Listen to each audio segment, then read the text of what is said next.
Ковачевски, жалам што не собравте сила, а би рекол повеќе и храброст, да го осудите тоа што се случи вчера во собранието. Ова е...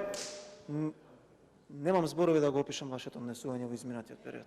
Што уште треба да се случи во ова собрание за вие да излезете не како премиер, не како председател на СДСМ и да го осудите ова што се случува во собранието. Ова што вие го правите, вакво бегање, ваков страф од овие луѓе, од кои што едниот седи позади мене, а другите се таму, кои што ви укажуваат и ви цртаат што треба да направите, е навистина без никакво ниво.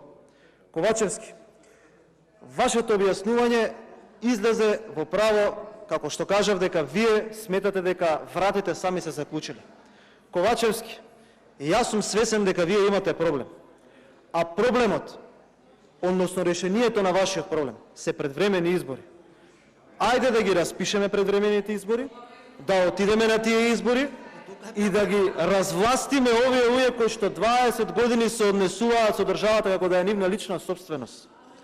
Затоа што секое понижување што го трпите вие лично, како премиер, председател и како човек, и колегите пратеници кои што седат тука, секој ден, секој ваков купен мир за ден плюс на власт, само повеќе не става во криза како држава. Затоа што ова што се случува не е нормално. Затоа што немате храброст да излезете како човек и да кажете дека осудувам кога некој ги пцуе вработените. Осудувам кога некој ги заклучува вратите на собранието како да сме кај него дома. Немате храброст, затоа што знаете дека ако го направите тоа, овие луѓе излезат од влада и вие ќе заминете во опозиција. Охрабрете се и направете го тоа што е нормално.